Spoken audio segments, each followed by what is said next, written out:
उसने सिक्के को रूमाल के बीच में रखा, फिर सिक्के को कप से ढकने के बाद जल्दी से रूमाल को खींच लिया। सवाल यह है कि क्या सिक्का अभी भी कप के नीचे है? तेज तर्रार दर्शकों ने सिक्के को गिरते हुए देखा होगा, लेकिन अगर आप जवाब दें कि कप के नीचे कोई सिक्का नहीं है तो आप गलत होंगे। न केवल मेज को कप के नीचे माना जाता है, बल्कि नीचे का फर्श भी कप के नीचे माना जाता है। जैक ने गौर से देखा और पाया कि सिक्का जमीन पर छिपा हुआ है। उसने सिक्का उठाया, अपना जवाब देने के लिए तैयार। हालांकि ध्यान से विचार करने के बाद जैक को एहसास हुआ कि मेज के नीचे एक दराज है और यह संभव है कि दराज के अंदर एक और सिक्का छिपा हो। जैक जल्दी से जांच करने के लिए दौड़ा, लेकिन जॉन ने उसे रोक दिया। इस बिंदु पर जैक के दिमाग में पहले से ही जवाब था। जॉन ने वहां एक सिक्का छिपाया होगा।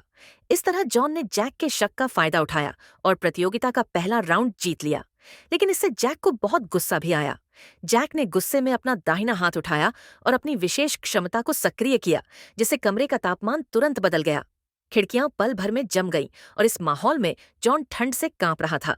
जैक ने मौके का फायदा उठाकर एक सवाल पूछा, क्या इस घर के 1 किलोमीटर के दायरे में 2 से ज्यादा किफायती स्टोर हैं?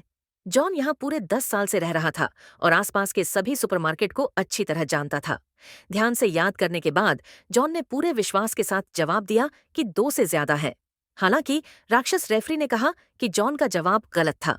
रेफरी का फैसला बिल्कुल निष्पक्ष रहा, लेकिन कोई कारण नहीं बताया गया। फिर जॉन ने जैक से एक और सवाल पूछा, क्या इस रूमाल के नीचे कोई बम है? जैक को दराज में बम से जुड़ी कोई चीज नहीं मिली और जमीन भी खाली थी। हालांकि उसे इस बात का अंदाजा नहीं था कि घर के 30 मीटर नीचे द्वितीय विश्व युद्ध का एक बिना फटा बम पड़ा है। जैक ने पूरे विश्वास के साथ जवाब दिया कि वहां कोई बम नहीं था और रेफरी ने तुरंत जैक को विजेता घोषित कर दिया। जॉन इस बात से बहुत हैरान था, क्योंकि घर के नीचे रखा बम शायद खोदकर नहीं निकाला जा सकता था। क्या जैक के पास घर को तुरंत हिलाने की क्षमता थी?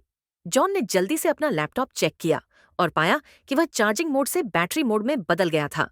फिर उसने एक अखबार जलाया और उसे एक बैरल में रखकर धुआं बनाया।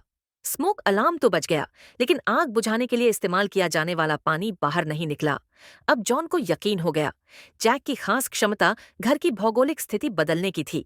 कमरे का तापमान 0 से 20 डिग्री सेल्सियस नीचे चला गया और बहुत संभव था कि जैक ने घर को उत्तरी ध्रुव पर ले जाया हो। इससे पानी और बिजली दोनों कट गए, जिससे यह भी पता चला कि आसपास कोई सुपरमार्केट क्यों नहीं था। मूल रूप से भूमिगत बम भी गायब हो गया। ये एक बेहद अनुशंसित जापानी रहस्य फिल्म है जिसका नाम है डेमन गेम,